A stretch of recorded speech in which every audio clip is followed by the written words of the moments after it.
I am Ferdinand Marcos, and I am the President of the Republic of the Philippines.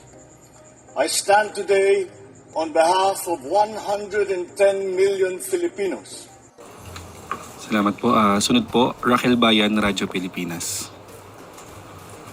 Good morning po, Yusek. Reaction lang po from Malacanang with regards pa rin po sa guarantee letters. According to Baguio City Mayor Benjamin Magalong, mahalaga daw po na maitama yung statement ng Department of Health na hindi naman daw po kailangan ng guarantee letters doon sa mga ospital na pinatatakbo nag-operate under DOH. But sa Baguio City alone, according to the Mayor, katuwang daw ng mga pasyente na nangangailangan ng pambayad ng ospital yung guarantee letters and kailangan daw pong ilahad yung tunay na sitwasyon on ground. Your thoughts, Yusek? Actually, nadinig ko po yan maliban po sa statement na yan na ating nabasa. Nadinig ko po ang kanyang interview. Ang sinabi po niya ay sinungaling si Secretary Ted Herbosa sa pagsasalita na hindi naman po nagre-rely ang DOH hospitals, especially with regard to basic accommodations sa guarantee letters. So bago po siguro magsalita ang isang tao na sinungaling, kailangan muna nilang humarap sa salamin at tanungin nila sa sarili nila, sino ba talaga ang sinungaling? Tandaan po natin, itong anti-EPAL bill na nasa 2026 GAA, pinasimulan po ito ng Pangulo. Wala pa po itong anumang administrasyon na nagpapa-implement ito. Pero ngayon, nagiging usap-usapan dahil yan po ang gusto ng Pangulo. So, hindi pa po nasisimulan, papa-implement pa lang po, sinisiraan na. Una-una po, yung guarantee letter, 2026 pa lang po ito ipapa-implement. So dapat malaman po mismo ni Mayor Magalong yung timeline. Dahil kung nakaraan po ay may mga guarantee letters, kaya nga po siguro sandamakmak yung mga guarantee letters na in-issue ng Baguio City. Kung sa tingin po niya to ay pang-EPAL, bakit kaya ang dami rin niyang guarantee letters? Ang mga guarantee letters po ay hindi naman po talaga sana magamit ng mga politiko. Inamin ni Mayor Magalong na ang guarantee letters ay ini-issue ng Baguio City, pero ang pondo ay galing sa mga senador. Sino po kayang senador ang tumutulong sa kanila? Ito po kaya yung kanyang mga na-endorso ng eleksyon. Ibig po rin po sabihin ang pagtulong ng mga senador dahil sa pondo na ito ay pang-EPAL lamang. Nakausap po natin si ASEC Albert Domingo patungkol po dito sa BGC or rather BGH or Baguio General Hospital. According to Baguio General Hospital MCC, ang mga guarantee letters daw po na naibigay po sa kanila ay in-issue ng Baguio City gamit ang pondo nila, hindi gamit ang pondo ng DOH. Dahil kung pag-uusapan po natin ang timeline ng zero balance billing, lahat po ng DOH hospitals sa basic accommodations, hindi po kailangan ang guarantee letters. So sa mga constituents ng Baguio City, kapag kayo po ay pumunta sa BGH, dahil yan po ay DOH hospital, kapag kayo po ay nag-avail ng services para sa basic accommodations, di nyo po kailangan ang guarantee letter. Ang sinasabi lamang po kasi ni Sec. Ted Herbosa, kapag binanggit po natin ang guarantee letter, it means may nagagarantiya. Kapag kayo po ay umutang at meron kayong garantor, yung garantor, kapag hindi nakapagbayad yung umutang, yung garantor ang hahabulin. So kung sino man po ang garantor nito, nagbigay ng guarantee letter, ang nais lamang po sabihin ni Sec. Ted, yun po ang magbabayad. Hindi po manggagaling dapat ang pondo na yan sa DOH. So kung mag-i-issue po ang mayor ng Baguio City ng guarantee letters, siguraduhin po nila na may pondo po sila. At kung ano po ang magiging usapan nila sa mga private hospitals, hindi po natin hahadlangan yan. Unang-una, pangalawa po, may mga pagkakataon po na nadidinig po natin ang kadalasan ngayon, ang negatibong mga reaksyon ng mayor sa pamahalaan. Maingay po siya ngayon, wala man po problema at nadidinig po yan ng Pangulo. Pero sana po ay naging maingay din siya nung panahon ng dating Pangulong Duterte. Yun po ang huling katanungan niyo, Sec. Pangulong Marcos Jr. nais palakasin ang kakayahan ng local government units sa paghahatid ng serbisyo sa taong bayan. Sa 2026 national budget, malinaw ang hangarin ni Pangulong Ferdinand R. Marcos Jr. Ang pamahalaan mismo ang lalapit sa taumbayan sa pamamagitan ng mas malakas at mas may pananagutan na local government units. Nais din ng Pangulo na mas paigtingin ang kaugnayan sa pagitan ng local and national government. Para sa taong ito, mayroong 1.19 trillion pesos na national tax allotment na matatanggap ang mga LGU. Bukod pa sa 31.72 billion pesos na special shares mula sa national taxes at 1.41 billion pesos mula sa fire code fees. Dagdag pa rito ang 57.87 billion pesos sa ilalim ng Local Government Support Fund, mahigit doble kumpara noong 2025, na dinisenyo upang palakasin ang kakayahan ng mga LGU na maghatid ng basic services, magtaguyod ng kabuhayan at magtayo ng ligtas at matatag na komunidad. Binigyan diin din ng Pangulo ang suporta sa low-income at resource-constrained LGUs sa pamamagitan ng Growth Equity Fund at iba pang uri ng assistance programs. Pero sa likod nito, nilinaw ng pamahalaan na hindi pwedeng bigla na lang may ilalagay na proyekto sa isang lungsod o bayan na hindi alam ng mayor o ng LGU. Ibig sabihin, sa ilalim ng 2026 budget framework, ang mga prioridad o proyekto sa local level ay dapat na manggagaling mismo sa kanila batay sa kanilang local development plans. Isang bagay na magpapalakas sa devolution sa ilalim ng Executive Order No. 103. Layunin din nitong palakasin ang Growth Equity Fund sa mga LGU. Ito'y dahil naniniwala ang Pangulo na ang local government unit ay hindi lamang tatanggap ng pondo, kundi mismong may-ari ng programa at siyang responsable sa resulta. Meron ding 15.33 billion pesos na inilaan ang pamahalaan para sa Disaster Rehabilitation and Reconstruction Assistance Program na mula sa 39.82 billion pesos na galing sa National Disaster Risk Reduction and Management Fund para sa taong 2026. Malinaw ang nais at hangarin ni Pangulong Marcos Jr.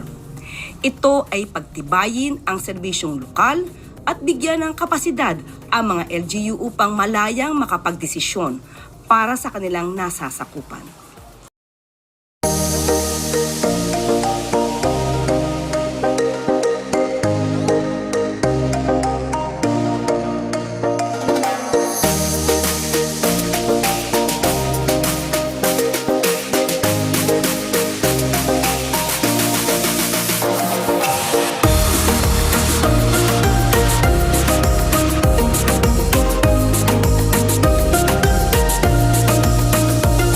Para po sa unang katanungan, Maricel Halili, TV5.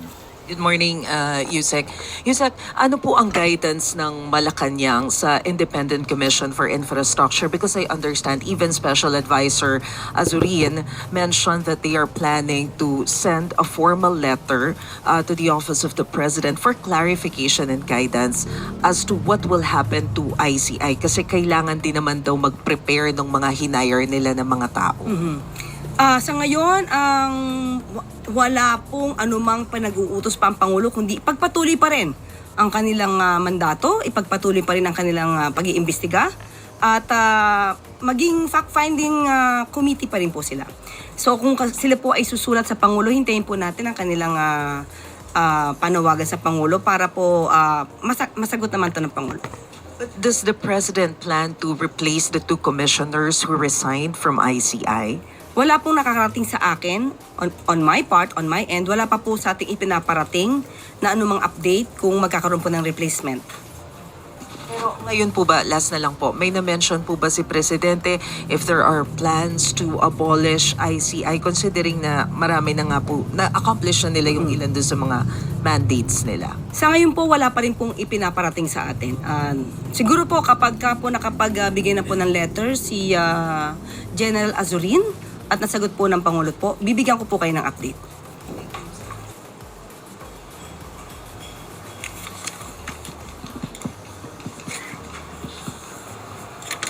Good morning po, Yusek. May timeline na po ba yung gawa ng mga agencies ng mga anti-Apple guidelines? Kasi diba tasked sila to make one. Tapos, meron din po bang specific na hinahanap yung Pangulo about these guidelines? Sa ngayon po, makikita po natin kung ano po ang nais ng Pangulo. Nakalagay po mismo sa 2026 GAA na patungkol po sa anti-Apple. Paunti-unti po na gusto ng Pangulo ma-resolba ang issue na ito. So kung yan po ang nakikita ng mga department heads na dapat ay mas mabilis, tingnan po natin kung kailan po nila magagawa ang kanilang mga guidelines. Tinanong ko po kanina yan kay Sec. John Vic at saka kay Secretary Toledo. Tingnan po natin ang mga guidelines, pero ang nais po ng Pangulo mas mabilis na panahon. Maayos po ito. At bago tayo magtapos, Pangulong Marcos Jr. nasa United Arab Emirates na. Bilateral relations sa pagitan ng Pilipinas at UAE pagtitibayin. Ligtas na nakarating kagabi ang Pangulo bandang 11:09 p.m. local time matapos umalis ng 6:30 p.m. sa Pilipinas. Ang pagbisita ng Pangulo sa Abu Dhabi ay buhat ng paanyayahan ni UAE President Sheikh Mohammed bin Zayed Al Nahyan upang talakayin ang mga issue ng trade, defense at sustainable development. 14 na buwan lamang ang lumipas noong huling nagkita ang dalawang leader, hudyat ng patuloy na gumagandang relasyon sa pagitan ng dalawang bansa. Ayon pa kay Philippine Ambassador to the UAE, Alfonso Ver, malaking hakbang sa pag-usad ng ugnayan ng Pilipinas ang mga bansa at ng mga bansa sa gitnang silangan ang muling pag-imbita ng presidente ng UAE kay Pangulong Marcos Jr. Ang mga pangunahing layunin ng Pangulo sa kanyang working visit ay ang paglahok sa Abu Dhabi Sustainability Week, pagdalo sa paglagda ng Comprehensive Economic Partnership Agreement at ng Memorandum of Understanding on Defense Cooperation. Punong-puno ang schedule ng Pangulo sa pagbisita nito sa Abu Dhabi. Kaninang umaga ay sinimula ni Pangulong Marcos Jr. ang kanyang araw at pinulong ang kanyang gabinete sa isang working breakfast. Matapos nito ay nakatakdang makipagkitang muli ang Pangulo kay UAE President Sheikh Mohammed bin Zayed Al Nahyan sa Abu Dhabi National Exhibition Center. Ngayong araw din ay dadalo si Pangulong Marcos Jr. sa opening ceremony ng Abu Dhabi Sustainability Week kung saan siya magbibigay ng keynote speech at sa Zayed Sustainability Prize Awards na gaganapin sa ICC Hall. Magkakaroon din ng business meeting ang Pangulo kasama ang Damac Digital, isang global digital infrastructure company para isulong ang business and technology interest ng bansa. Dagdag pa rito, makikipagkita rin si Pangulong Marcos Jr. sa Filipino community sa Abu Dhabi upang kumustahin ang ating mga kababayan. Puno man ang schedule ng Pangulo, hindi ito magiging hadlang sa kanyang pagbisita sa mga kapwa nating Pilipino. Bilang huling bahagi ng kanyang working visit sa UAE, nakatakda namang dumalo ang Pangulo sa high-level gala dinner sa hudyat sa pagwawakas ng Abu Dhabi Sustainability Week. Hindi bakasyon at pangsarili ang pagpunta sa Abu Dhabi. Trabaho at negosyo, pambansang interes at seguridad. Ilan lamang iyan sa patuloy na isinusulong ni Pangulong Marcos Jr. para sa mas maginhawa at maunlad na bagong Pilipinas.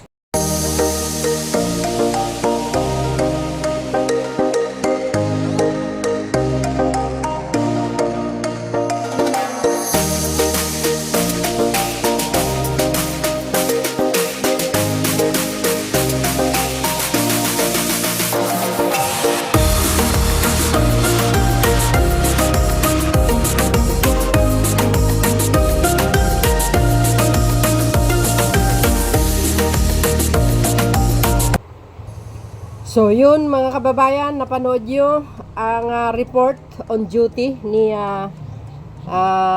Yusek Castro. O, diba? Kung gaano ka galing ang ating mahal na Pangulo, hindi lakwatsa, kundi trabaho, walang personalan. Kaya yung mga iba dyan, huwag umipal. Kung hindi alam ang punot dulo. Bago umipal, kailangan sigurado.